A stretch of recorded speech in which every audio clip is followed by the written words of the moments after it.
En ce début d'année 2015, mes premiers mots seront pour ceux qui ont perdu temporairement la santé, pour ceux qui souffrent, pour ceux qui n'ont pas d'emploi. L'action que nous conduisons au niveau de la région depuis des années est faite en permanence pour essayer d'améliorer le cadre de vie, les conditions de vie de nos concitoyens auvergnats.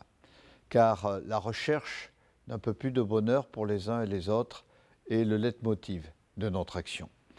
L'année 2015 sera marquée par la préparation de la fusion de l'Union avec la région Rhône-Alpes. Certains craignent cette union, craignent de se retrouver dans une très grande région, qui sera la deuxième plus grande région de France, avec 8 600 000 habitants.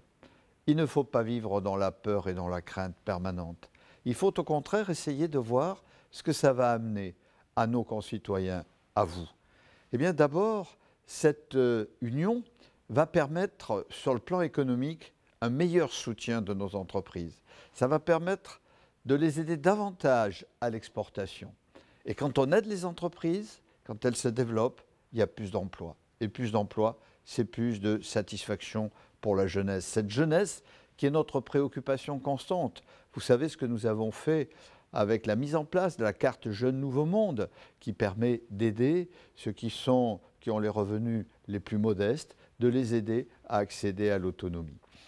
Revenons à cette union, je vous dirais que nous la préparons activement avec le président de la région Rhône-Alpes, Jean-Jacques Queyran, et nous la préparons avec le souci de maintenir ici, à Clermont-Ferrand, le plus d'activités possible. C'est ainsi que nous gérerons depuis Clermont-Ferrand, depuis cet hôtel de région, des compétences majeures pour l'ensemble de la nouvelle grande région.